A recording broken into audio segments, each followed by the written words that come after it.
Hello once again YouTube, and welcome to another video by yours truly, Robert Lewis. And today we are looking at the granddaddy classic of all Doctor Who stories. The one that I promised to review last week, and unlike my many other promises, it's finally here.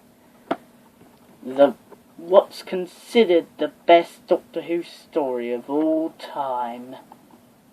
Yes, you heard me correct. You know what I'm talking about? Genesis of the Daleks. Yes, it's one of those stories. This is brilliant. And as you can see, it is the #1 Doctor Who story ever, as voted by the Doctor Who magazine poll. Yes, everybody. This is the best one of the best Doctor Who stories ever. Without a doubt, one of the best Dalek stories ever. One of the best Davros stories ever. Well, I think Power has a close contender for that title. Best Dalek story ever. Yes. Okay, if you haven't watched this video, if you haven't watched this story yet, if you haven't seen this story yet, what are you doing with your life? You need to experience this story. Close this tab, stop watching my video, go and watch this story right at this moment. Stop whatever you're doing, stop sitting on your lazy arse, and watch this story for yourself to see how brilliant it is. Now, for everybody else that's watched this story, I'm going to read the synopsis for you. The Doctor's own people, the Time Lords, have foreseen a time in which the Daleks dominate all other life forms. So disturbing is this possibility, they break their own laws of time in an attempt to change the future. And who better to send on this quest than their own renegade number, the Doctor, unwillingly transported into the fields and trenches of a battled, exhausted Skaro. The Doctor must face his most dangerous mission ever, to prevent the Daleks from ever being created. Yes, this is a classic. And oh wait, I have to explain this to you. Yes, from that synopsis alone, you know this is a good story. Yeah, it's one of the many. When people criticize this story, they always say, "Oh, the only thing that people criticize about this story is that there's not many Daleks in it." And in my to that, I would say it's actually an advantage, because when you realise the Daleks are a bit oversaturated in Doctor Who and popular culture, so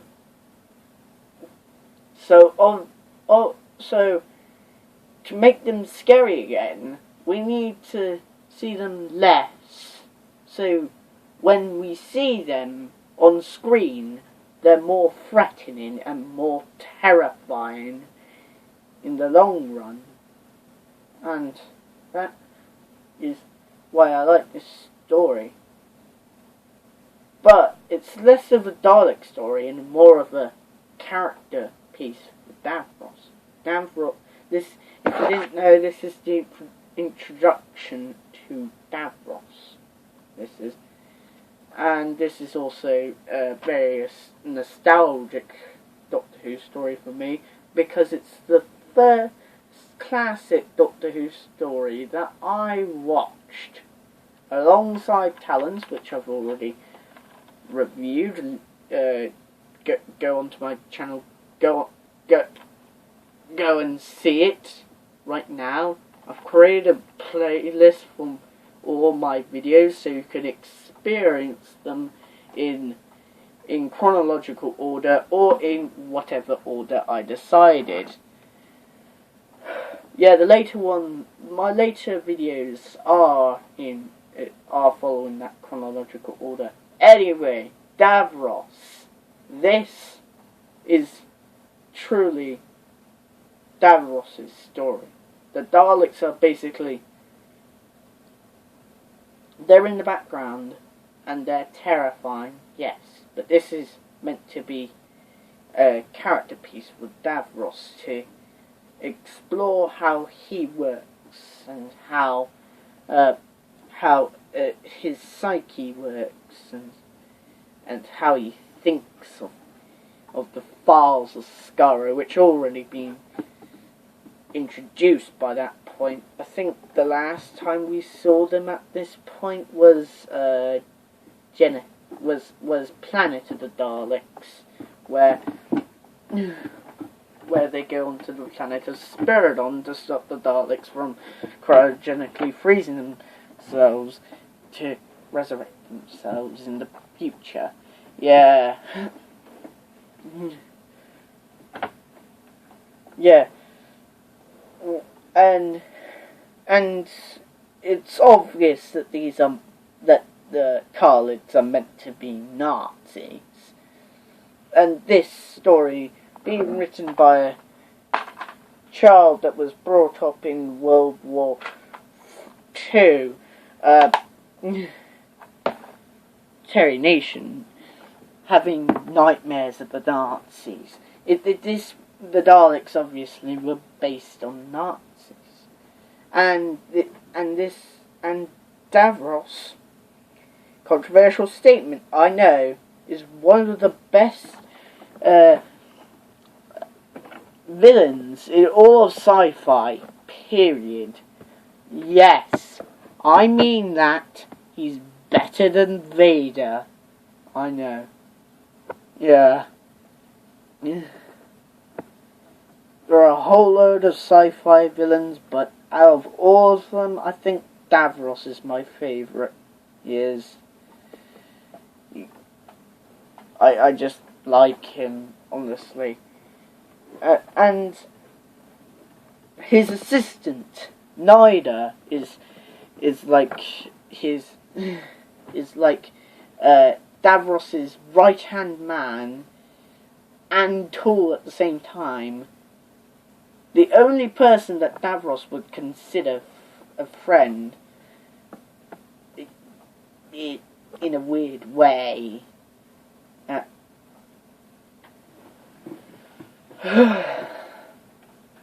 Yes. And I feel like that's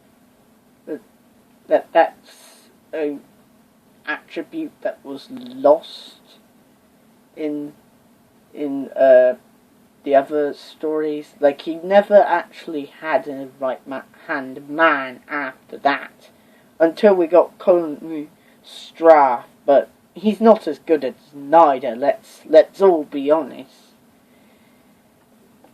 Yeah, this... and the way that... what's his name?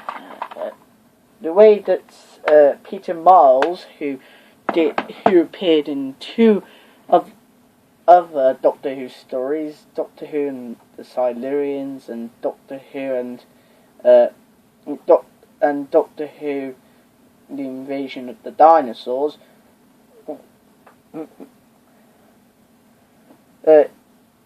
He portrays Nida. His portrayal of Nida is so and he can manipulate people. Honestly, like, people are fooled into thinking things, and he can do a and he can smile, but you know that beneath that smile is an evil smile. You know he's not up to he's up to no good, and that's what makes him more terrifying. And Davros is also terrifying, as he has power, as this character called Garman and the rest of the scientists and in the elite division of the Khalid army are begging for Davros to stop the Dalek project, but he doesn't stop it. And when they try to, he just unleashes hordes of Daleks on them, and they exterminate them, and even the ones that are and the Daleks even exterminate the ones that are loyal to Davros when they gain their consciousness, and even exterminate Nida and Davros. Of course, Tom is always on fine for, and so is Sarah Jane and Harry Sullivan. Yeah, they're all good. Yeah, they're all good. But what I like the most about this story is that everybody has faults in real life. Everything is bad. Everything's horrible. That loads of things are horrible, bad in this world, and that's reflected in this story. Like, you got three factions, basically. You got the Mutos, which are basically Khalids that have been mutated early before the Daleks were invented.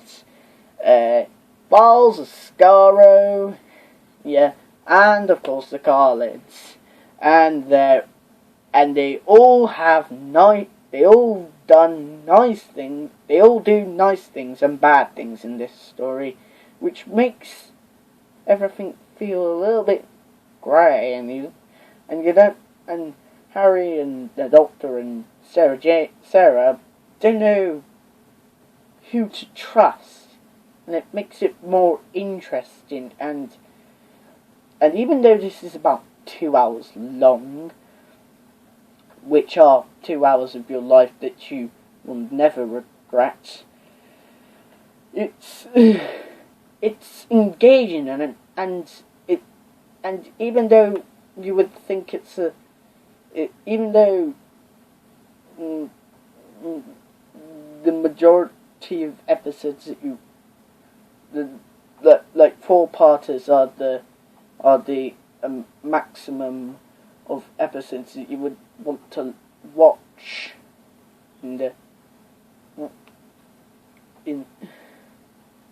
but the thing is, it actually goes by quickly, and it doesn't feel tiresome, or you don't get tired and go to sleep after part 4 or part 5. You're intrigued heavily into this story, and the society they create, the world building in this story is brilliant. The characters are brilliant. And the Daleks are at their most evil and ruthless, like exterminating people who aren't even trying to kill them. Just being terrifying. And plus, there are so many quotable lines in this story And it even contains one of my favourite scenes in Doctor Who, which is the speech that the Doctor makes about time travel and do I have the right. Yeah, and it's so interesting that of course Revenge of the Cybermen would be shit compared to this story. Of course it would be, because even if it was even better than it turned out to be, Revenge turned out, even if it turned out to be a little bit better than it is an absolutely shit story. I think it's the worst classic Cyberman story ever. It's just, I don't like, yeah, even if it was good, even if it was up the standards of, like, let's say, Silver Nemesis, for example, it would still be, it would still tremble to the might of this granddaddy classic. Yes, it's that good. Go and what? Would I recommend it? Yes. If you're, and please be patient. Don't get bored. Don't turn it off. Watch it, because I watched it in one sitting, and I feel like these series of videos are meant to introduce younger fans, which are my age range, to classic Who, and to get them interested in it, and buy it now, get it on it's available on Netflix, it's available on anything, it's on digital download and stuff. Just get it now. Whew. Now that is a review of a lifetime. Coming soon. And I've got, and okay, and that's the end of the review. And if you just want to watch the review part of it, please pause now. But if you want to watch, if you want to see some plans for the future that I have, continue. Yes, I have plans to do a crossover between Lion Gamer 2000. Yes, I know, aka George, and we're going to review. I don't know. It's gotta be. I don't know if it will be a story that he's never watched before, or a story he has watched before. Something monumental, like the Five Doctors, for example, or something that I haven't reviewed and he hasn't watched before, which will be good in the grand scheme of things. Yeah, this is gonna be. Yeah, I guess I have to end the video there. Yes, I want to do a crossover with him. I didn't get to do one, but saying that, I want to do two crossovers with him. One on his channel and one on my channel. Yeah. And there'll be different videos, obviously, because why would you want to watch the same video if you subscribe to him and me? Seriously, that's weird. So, I'll see you all in the next video, which, I don't know. Good Bye.